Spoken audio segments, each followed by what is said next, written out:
No alien wanted the tiny princess, until a human man claimed her.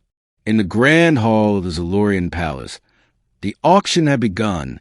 The air was thick with the scent of rare spices, alien perfumes, and the metallic tang of tension.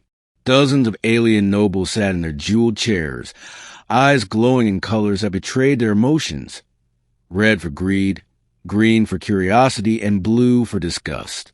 At the center of the platform stood the so-called prize, a young Zalorian princess named Liara. Her delicate form was wrapped in silvery ceremonial cloth, her antennae drooping in shame.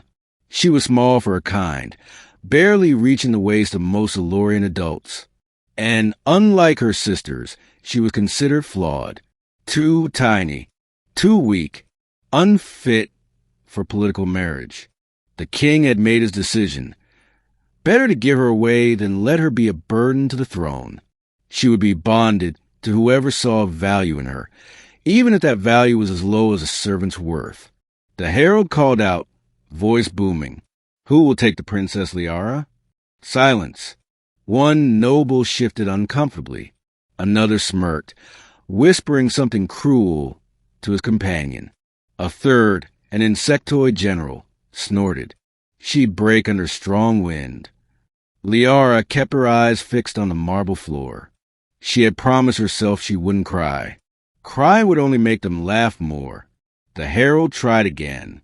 She comes with royal blessing, a dowry of 200 crystal suns, and the honor of... No honor in weakness. An avian lord interrupted, his beak clicking in disdain. More laughter followed. And then a voice. "I'll take her." The room fell silent. It wasn't an alien voice.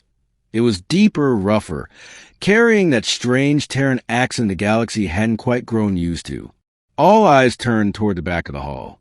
Standing there, leaning casually against a pillar, was a human man. Tall, broad-shouldered, dressed in worn travel leathers rather than ceremonial robes. His hair was windswept, and his eyes, startlingly blue, held none of the mockery the others showed. The king's antennae twitched. "A human," he said, almost as if testing the word on his tongue. "You would claim her?" The man stepped forward, his boots echoing on the marble. "Yes." Liara's breath caught. She had seen humans before, merchants, mercenaries, but never one who looked at her like that. Not with pity, not with disgust. Just certainty. "And what is your name, Terran?" The king asked. "Kale Varen," he replied, captain of the Silver Wraith. The king narrowed his eyes. "Why would you take her?" "She is smaller than most of her kind. Fragile. She cannot bear the weight of royal duties." Kale shrugged. "Then I won't give her any to bear. I don't need a queen. I need her." The statement hit the room like a plasma shot. Murmurs rose. The nobles whispered theories, scandal, madness, or some secret human plot. The king studied him. "And what would you offer in return?" Kale reached into his coat and placed a small, battered case on the auction table. The herald opened it and froze. Inside lay a crystalline sphere, swirling with energy, a star core, a power source worth more than most planets. Gasps filled the hall. The king's eyes widened. "You give this for her?" Kale smiled faintly. "That's the trade." Liara felt her heart pounding. She didn't understand.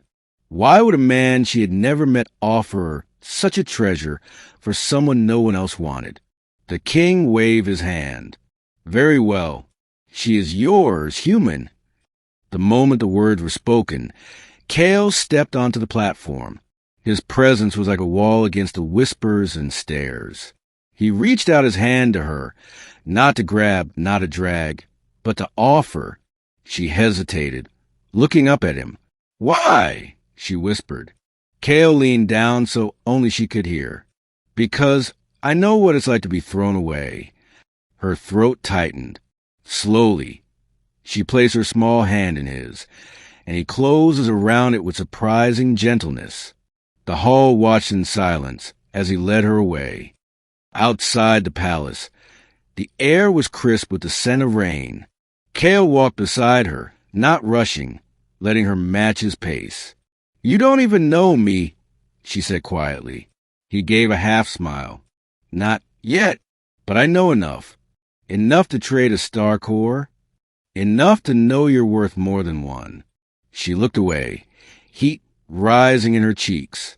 No one had ever said anything like that to her before. They reached the docking bay where the silver wraith waited, its sleek silver hull glinting under the alien suns. Kale stopped at the ramp. "Liara," he said, turning to face her, "you're not property here. You're not a burden. You're part of my crew now. If you want to leave, you can. If you want to stay, you stay because you choose to." She stared at him, struggling to speak. "You really mean that?" Every word. For the first time in years, Liara felt something spark inside her. Hope. She nodded slowly. Then, "I'll stay." Kale smiled, genuine and warm. "Good. Welcome aboard, Princess." As they ascended the ramp, Liara glanced back at the palace in the distance. For so long, it had been her cage. But now it was just a memory. Whatever came next, she knew one thing. The galaxy might not have wanted her, but this human did, and that was enough.